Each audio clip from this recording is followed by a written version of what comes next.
Hello everyone, hello from Mediascope TV. Today my guest is Kundnani, Senior Research Fellow at Chatham House. Hello, welcome. Hello, thank you. So, first of all, I want to talk about the internal crisis of democracy, which many people are talking about and which many people also consider as the source of the rise of populism today in the world. What do you think of that? Well, it's not entirely clear to me that there is a crisis, first of all, because actually in some ways, if you look back through the history of democracy, there's a sort of perpetual sense of there being a crisis. Mm-hmm. But even if there is a crisis, and there's a real disagreement about how to understand the crisis, in particular what's causing it. I think in particular there are three different ways of thinking about the crisis. The first is this idea of populism, which you've mentioned. That's by far the most prevalent way of thinking about the crisis. I don't really like that term, populism. There are some real definitional problems with it. How do, who is a populist? What is a populist? But beyond that, I don't like it because it tends to imply that all of these different figures and movements and parties that we call populist throughout the West and even beyond are kind of the same.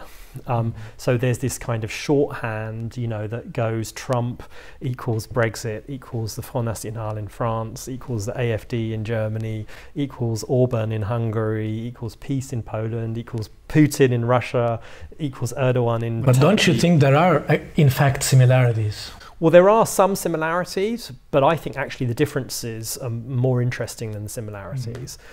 Even between Britain and the US, for example, where I think there are actually some striking similarities. For example? Well, I think on the economic side, so this is the other sort of area in which there's a lot of debate is about economic causes and cultural causes of populism. And I think on the economic side, there are some striking similarities between Britain and America.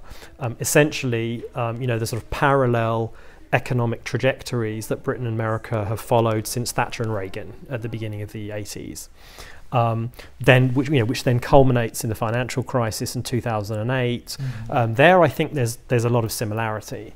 But on the cultural side, which is where people tend to see the similarity between Brexit and Trump, so this whole set of issues around immigration and race and so on, there I think actually the differences are more striking than the similarities. I don't think that the British immigration debate, for example, is actually the same as the American debate about race and immigration. I think they're actually quite different.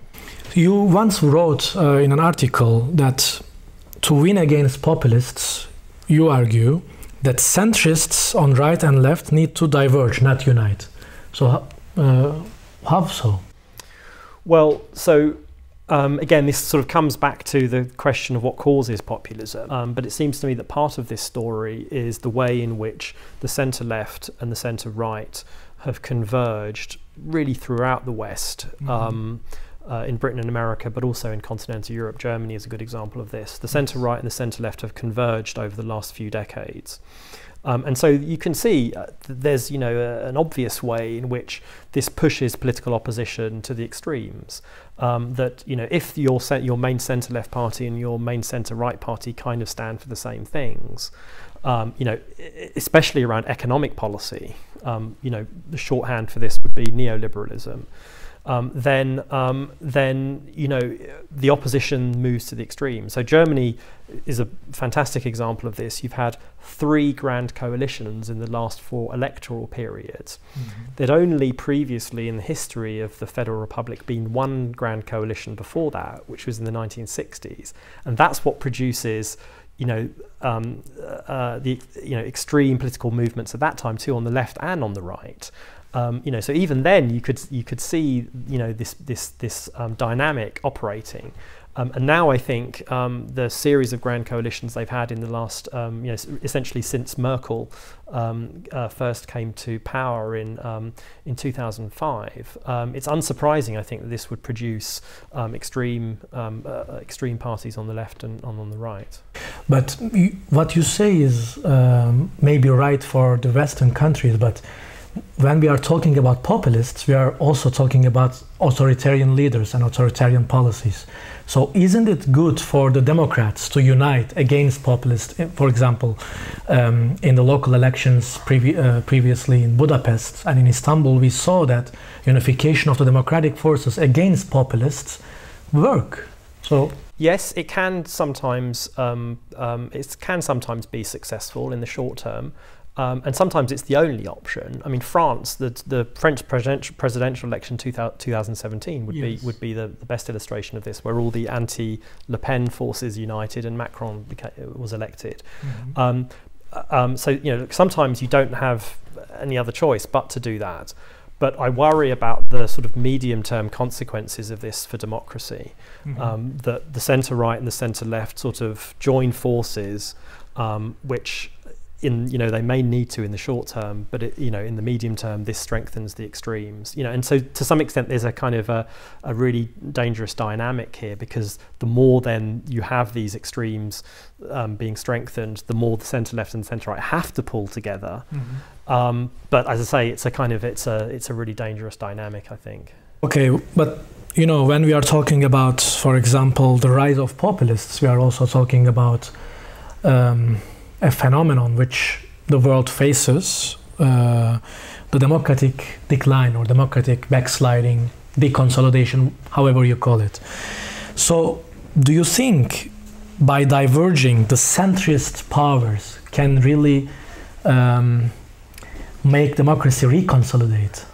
Well, I'm not sure what you mean by the centrist powers. I mean, I understand the idea of sort of democracies joining forces against authoritarian states. Mm-hmm. I can see the logic of that, but that's something slightly different from the debate around populism. Mm-hmm. or democratic deconsolidation. Even what Trump has been doing in the US is taken to be some authoritarian policies, Absolutely, Mm-hmm. Yes. So even in a democracy like US, we are talking about an authoritarianization. Yes, no, I agree with that. But I think thinking in terms of authoritarianism is more helpful than thinking in terms of populism. Mm-hmm. But some political scientists are talking about authoritarianization through populism, like it was the case, for example, in the South America, and they think that this may be the case also in some countries like Turkey or some CEEs like Poland and Hungary. Yes. What do you think on that? Well, this is where I think the sort of heterogeneity of these figures and movements and parties that we call populist becomes important, because I think what's happening in Britain is different from what's happening in Hungary, and there's this tendency to think in very sort of binary terms, as I mentioned at the beginning, this kind of shorthand that all of these phenomena are the same thing, which puts, for example, Brexit in the same category as Orban. Mm-hmm. And I don't think it is in the same category. So particularly when you think about these things from the perspective of democracy, Brexit is a completely different story than Orban. Certainly, one of the main reasons that Leavers thought they were voting to leave the European Union was precisely because of democracy. That was the reason they wanted to leave the EU. Mm-hmm. One can disagree with that, but it's I think a very different and it's a complicated story. It's a very different one, I think, from democratic deconsolidation in Hungary.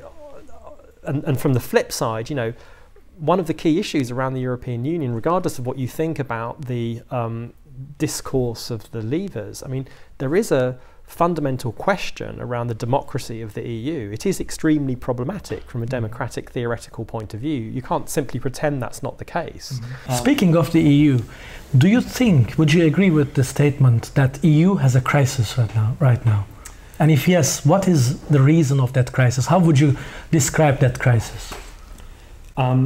I think it does. I think it is facing a crisis. I mean, it's faced a series of crises since 2010, since the beginning of the Euro crisis. There've been a series of external shocks. First of all, the Euro crisis itself, then the Ukraine crisis, then the refugee crisis. But I think in a way, what links all of those different crises, certainly the Euro crisis and the refugee crisis, is an internal crisis of the EU, an existential crisis. And I think it links to, in a way, I think it's an intensified version of a broader crisis of what I would think of as hyperglobalization, to use Danny Roderick's term. I think, that model of hyperglobalization, which has developed over the last 30, 40 years, is itself facing a crisis. And if one thinks of globalization as the removal of barriers to the movement of capital and goods and people, then there's a way in which the EU has gone even further in removing those barriers. And so the backlash that's currently taking place is even more intense, I think, than the backlash that's taking place at a global level.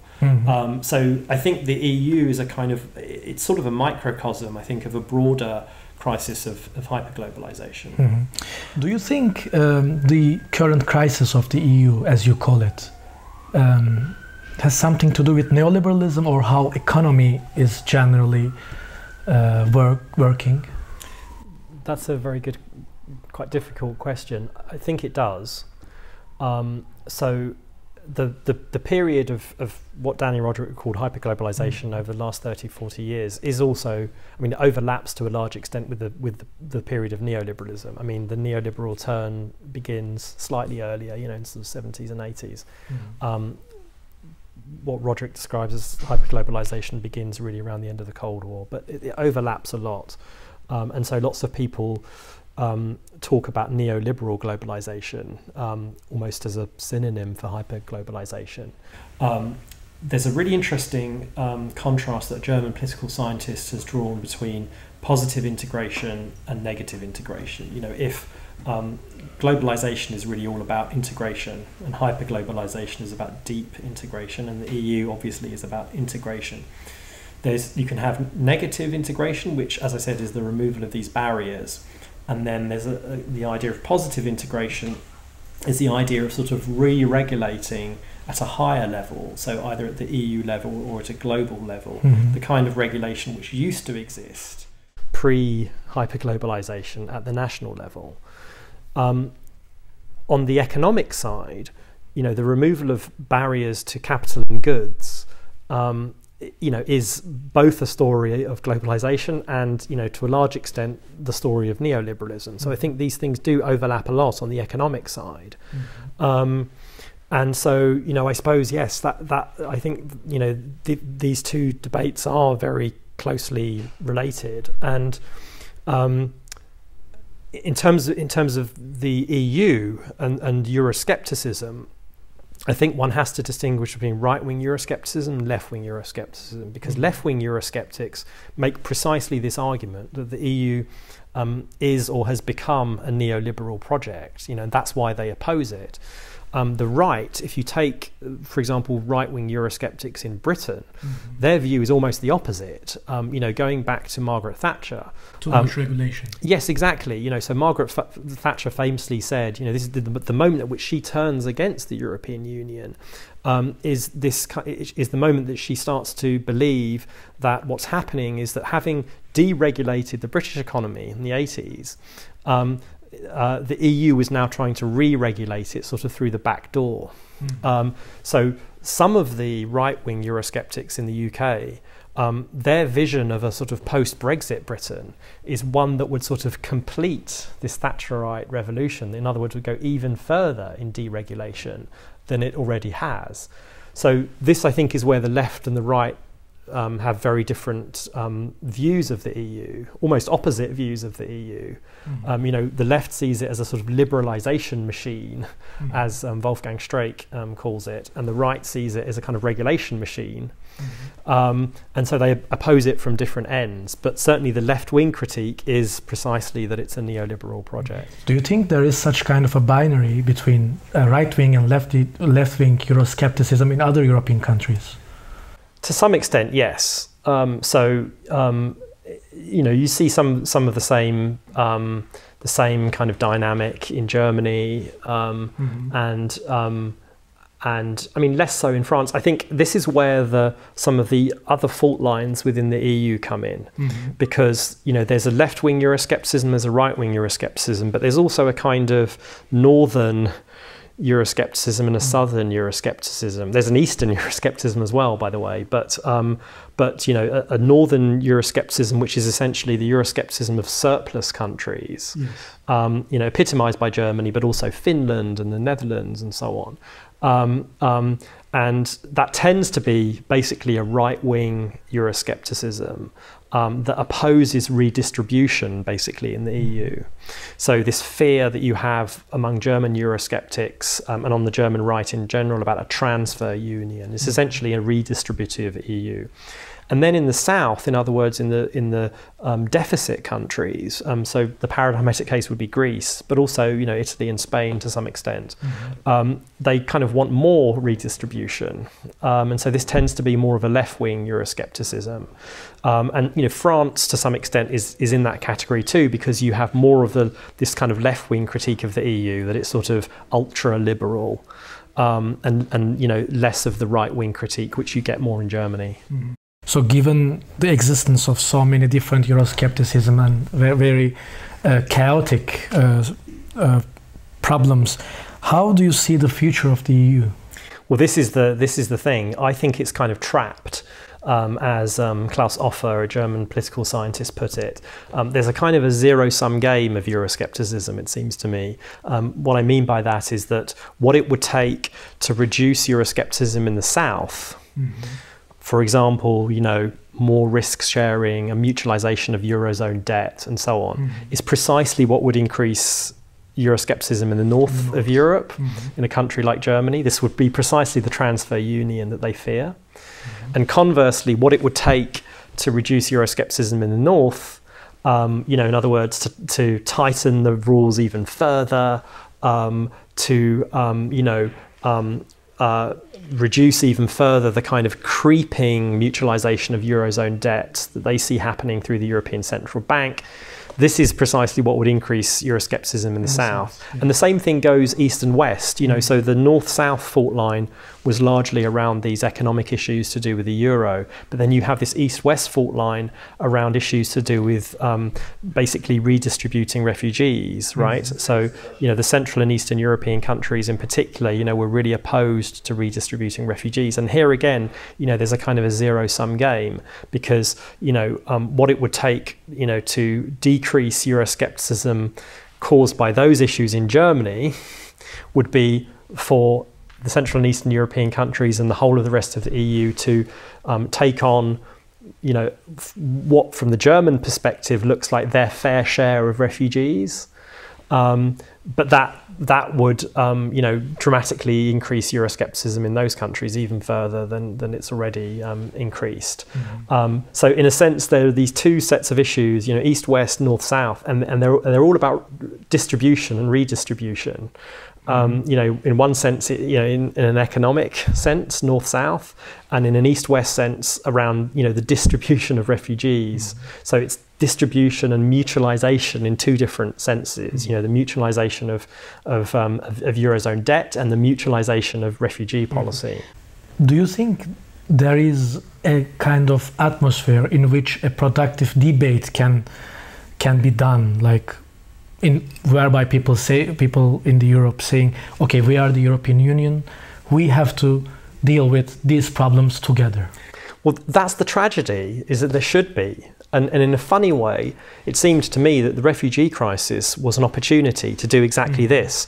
For the countries that are in both the Euro area and the Schengen area to get together and say, what are our rights and responsibilities in relation to each other? Where can we expect solidarity on both refugee policy and on Eurozone policy or economic policy? And where do we have to give solidarity? So you would create a kind of a solidarity union where you would reach some common sense of your rights and responsibilities. Because until the refugee crisis came along, the dynamic was that other countries in Europe, particularly in the Eurozone periphery, in other words, the south, countries like Greece and so on, were asking for solidarity from Germany. And Germany felt like it was giving solidarity, but those countries didn't feel they were receiving enough solidarity. And then suddenly the refugee crisis comes along and the dynamic is reduced, at least after all of the refugees started flooding into Germany. Suddenly Germany needed solidarity, which meant something different. It meant, this distribution of refugees. But Germany suddenly felt what it was like to need solidarity instead of being expected to give solidarity. And so it was an incredible opportunity to sort of reach a grand bargain, but it didn't happen. So would you agree then with the argument that the European values, which people used to talk about much, is an overestimation of something that never existed? Yes, I'm quite sceptical of the idea of European values, partly because it's not clear to me what those values are as distinct from, say, Western values. So, for example, if people say that democracy is a European value, well, clearly Europeans aren't the only people in the world that believe in democracy. Not only do obviously Americans, but India is the world's largest democracy. This isn't an exclusively European value. And even in terms of the origins of modern representative democracy, that's very much a transatlantic story. It happens in America as well as in France and so on. So I find it hard to see what these values are. But then there's also this real disconnect between the kind of rhetoric of values and the way that the EU talks about values and then the actual reality. So it's very difficult, when you have asylum seekers, drowning in the Mediterranean, and the EU essentially trying to, build a fortress Europe.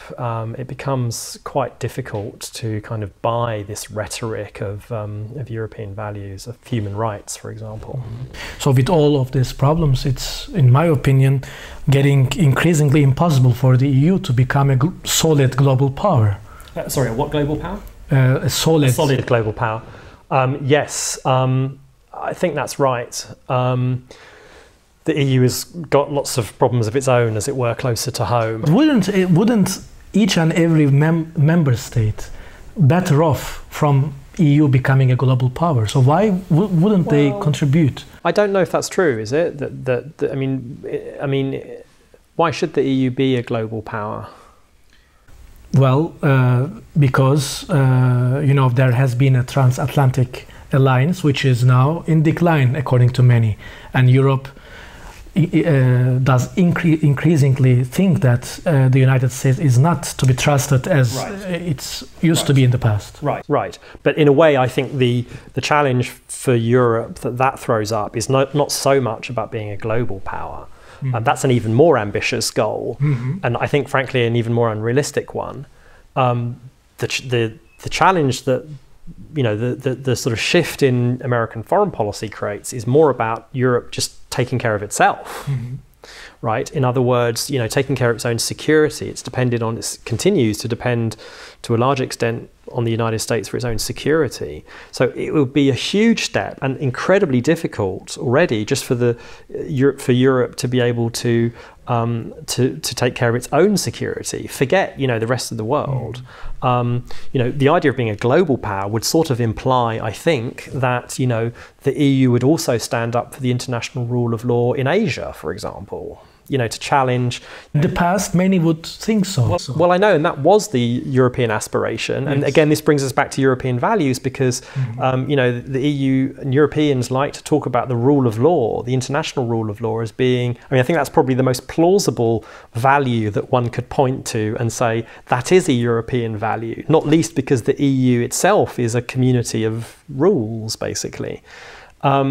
But then, as I say, it's not as if the EU is really doing anything to uphold the international rule of law in Asia. You have beyond its borders. Yes, as I say, in Asia, for example, where you have Chinese challenge to the international rule of law with the acquisition and consolidation of territory, islands in the South China Sea and the East China Sea. And you have individual European countries, the UK and France, taking active steps to try to uphold the international rule of law. They're doing freedom of navigation operations in Asia, but the EU isn't doing anything. So you know, I think that the challenge is much more sort of closer to home and internal, as it were. It's about the EU being able to solve some of these problems we were talking about earlier, internal problems, and then it's being able to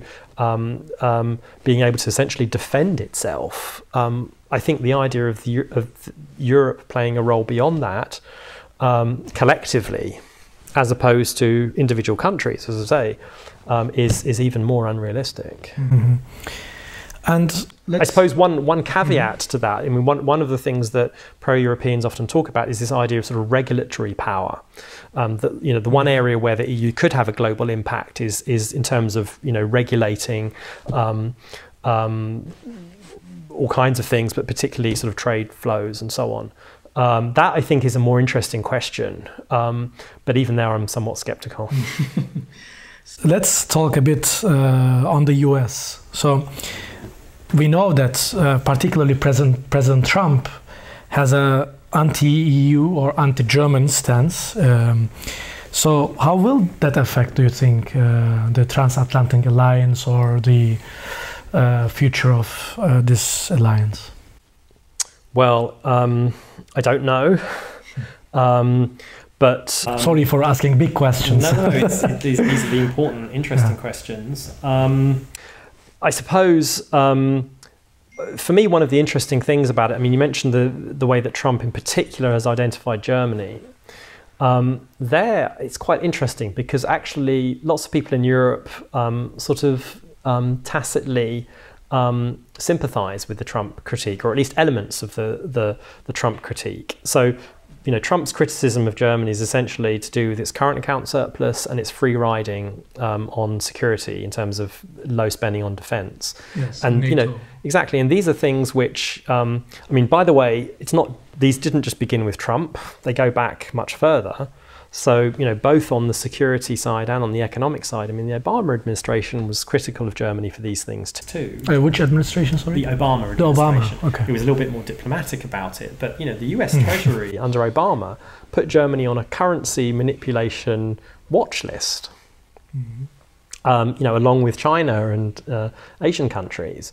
You know, and similarly, you know, the former US Defense Secretary Robert Gates, who was the Defense Secretary in the Obama administration, was very critical of European countries that were essentially underspending on defense. And he kind of predicted that Trump would come along, or someone like Trump would come along.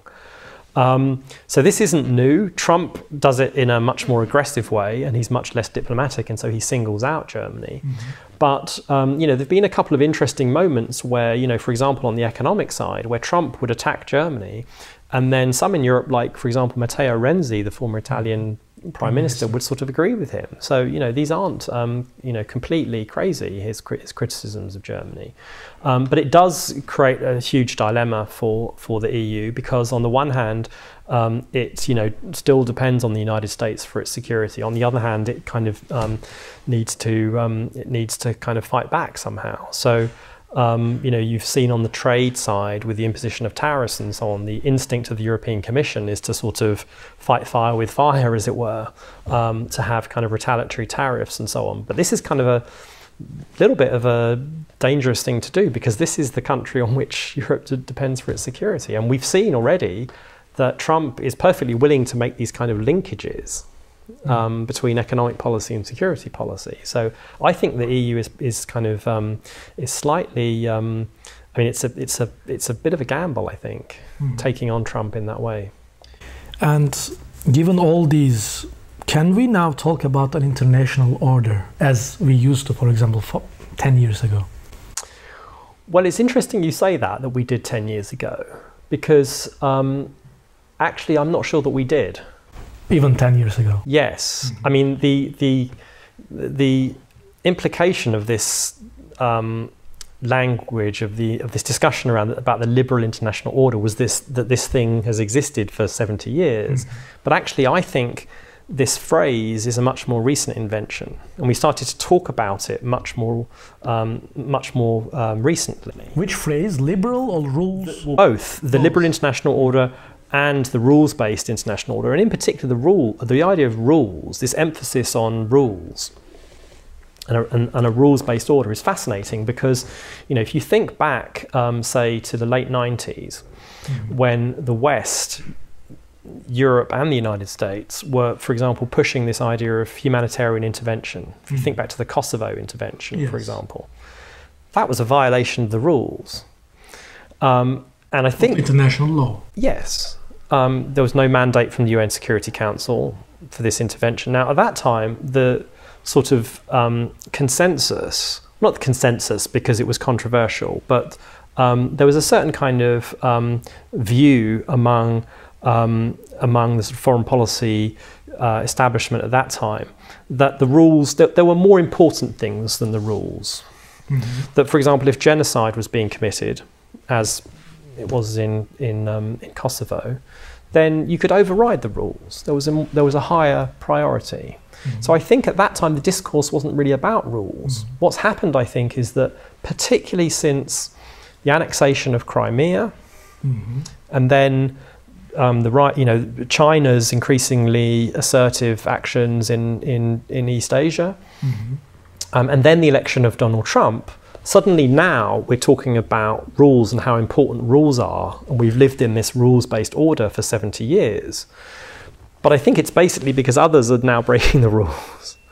I think, as I say, 10, 20 years ago, when we were breaking the rules, as I say, we didn't think the rules were that important. Or maybe Iraqi war in 2003 is a bit... Right. I mean, that's an even more dramatic kind of violation of the rules in a sense. Now, that's not to say that the Kosovo intervention was wrong, or even that the Iraq war was wrong. I mean, one can argue these things either way. I'm just saying that I think, you know, we suddenly now talk as if we've always believed in the rules. I don't think... But still, there is a change in the international order. Yes. Because, you know, now the United States is leaving the Middle East. Russia is more... well, how is the United States leaving the Middle East a change in the liberal international order? How would you... Well, I think my view of that would be what is happening, I think, is that the US is withdrawing from its role as a hegemon in the liberal international order. That's a slightly different thing. Because, for example, you know, the US isn't breaking any rules by withdrawing from the Middle East. Yes. And, you know, some people would argue that, you know, this had already begun under Obama, this kind of retrenchment. When one thinks back, for example, to the Libya intervention and this concept of leading from behind, I mean, my sense is that there has been a sort of gradual increasing unwillingness, perhaps inability, on the part of the United States to play this role as a hegemon. Because it's not only, by the way, in the security area, it's also in the economic area, which brings us back to Trump's critique of Germany, because the other way in which the US has played the role of hegemon has been in an economic sense, by, for example, acting as a consumer of last resort. And I think the United States has also become gradually more and more unwilling to play that part of the role of hegemon too. So these two kind of global public goods that the US long provided, in other words, security and economic demand, I think it's pulling back from those. So then the question really becomes, can the liberal international order survive without the US as a hegemon and without another obvious hegemon to replace it? So in other words, can you have a liberal international order without a hegemon? That's a very, very interesting question. I don't think we know the answer to that yet. But I think that, to me, that's what's happening rather than the liberal international order itself kind of falling apart. There are, I think, some... Because the other thing is, I think, you know, this phrase that we use, the liberal international order, or the rules-based international order, I mean, we sort of kind of, it's a very complex thing. It has different elements to it. It's evolved over time. It hasn't been the same thing for the last 70 years. It's evolved. In particular, it evolved in the post-Cold War era into something quite different, where state sovereignty was undermined in different kinds of ways, in a way that it hadn't been during the Cold War period. And it's also functioned differently in different parts of the world. So the liberal international order looks quite different in Asia than it does in Europe. Mm-hmm. And the American role has been quite different as well. You know, in Europe, you had, you know, collective security through NATO. In Asia, you had much more of a sort of hub and spoke model centered on the United States, with bilateral security guarantees to individual countries like Japan and South Korea. Mm-hmm. I think what may, funnily enough, be happening in Europe is it's becoming a little bit more like Asia.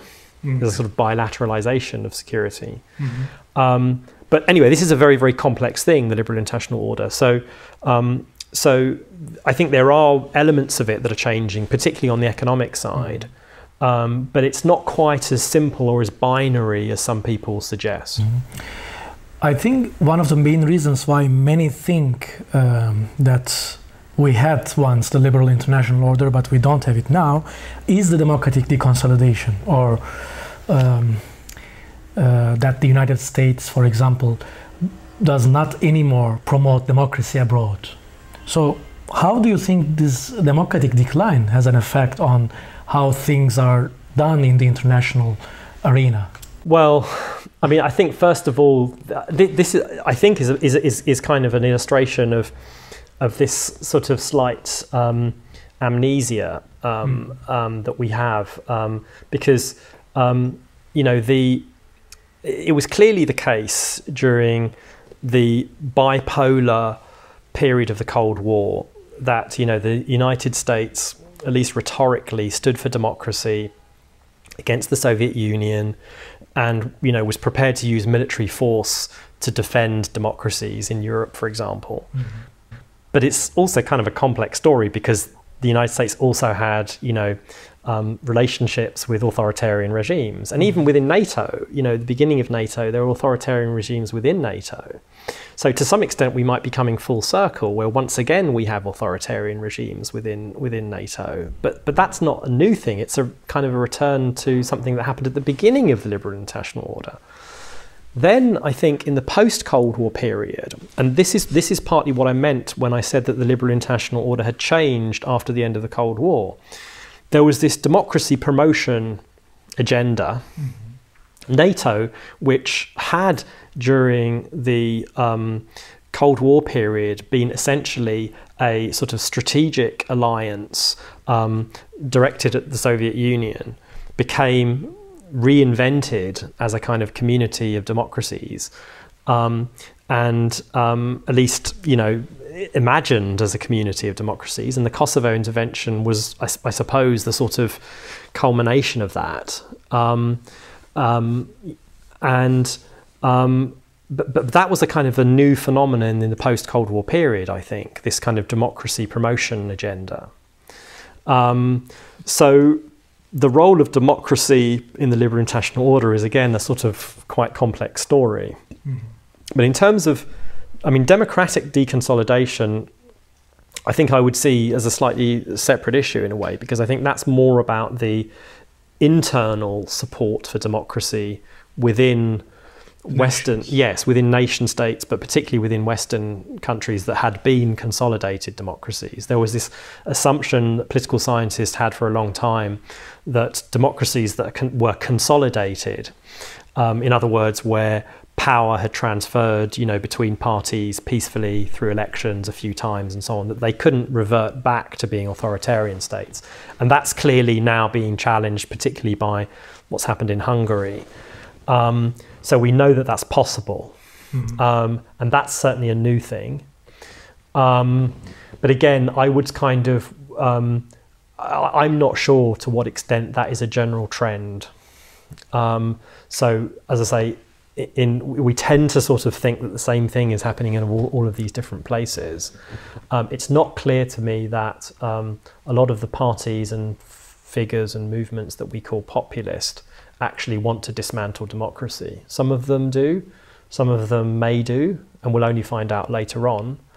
Mm-hmm. But I think... Could you name an populist or an example where there is a populist in power, but there is not an authoritarianization in trend? Well, I mean, Boris Johnson is sometimes described as a populist, and I mean, I don't think that Britain is becoming an authoritarian state. But his attempt to shut up the parliament, wasn't it a, you know, anti-institutionalist move, which many would argue that anti-democratic in many sense? Well, yes, but you can argue it both ways, I think. I mean, you know, I didn't like that strategy, but I mean, first of all, I think it may be a one-off. I mean, there's a very specific context here, which is Brexit. And, you know, you had a referendum in which, you know, over 17 million people voted for Brexit, the biggest democratic mandate there's ever been. It was 52% of the vote.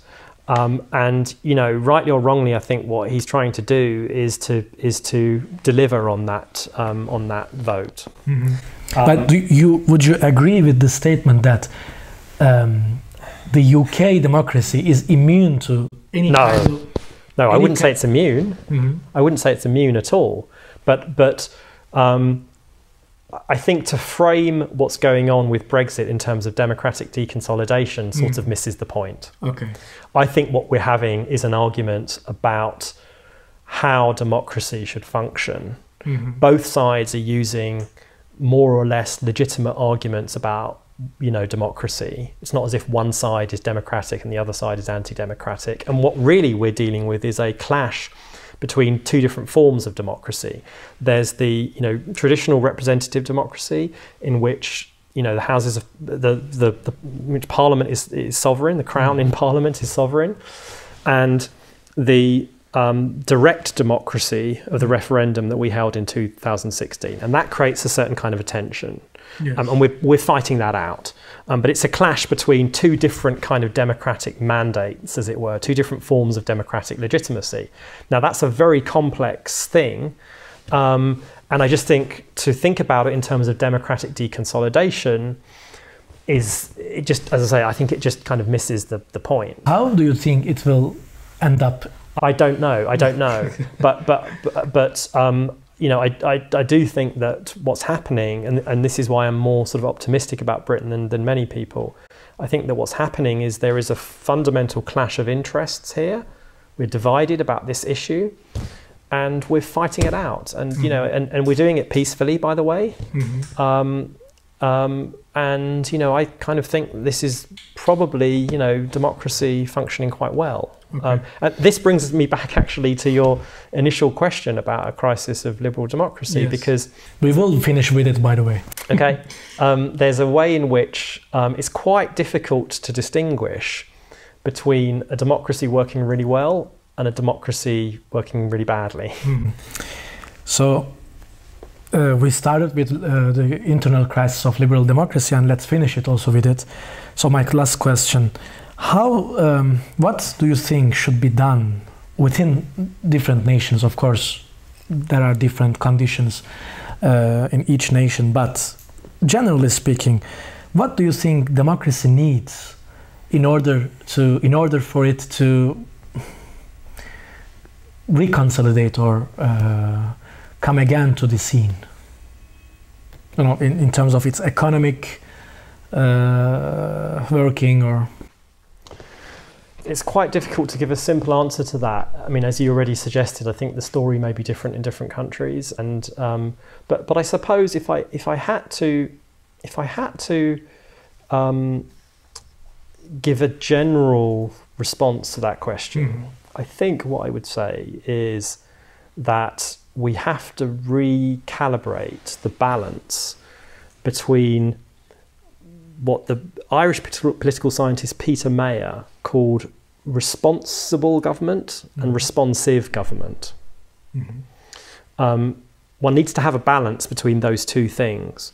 And I think part of what's happened in the last 30, 40 years, in the context of hyperglobalization, to come back to that, is that governments around at least the West have stopped being as responsive to citizens as they need to be in the name of responsibility.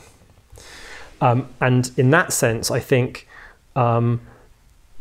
what we call populism is a kind of a sort of demand by citizens, some citizens, that government become more responsive to their demands. So, you know, to a large extent, I think this is a clash between sort of elites and the people in different contexts. And I think what may be happening is the people are forcing elites to become more responsive to them. It's very, very complicated. I think we will figure it out by experiencing it. Yeah. So Hans Kundnani, thank you very much. Thank you. So thank you very much for watching. Today my guest was Hans Kundnani, Senior Research Fellow at Chatham House. Thank you very much for watching.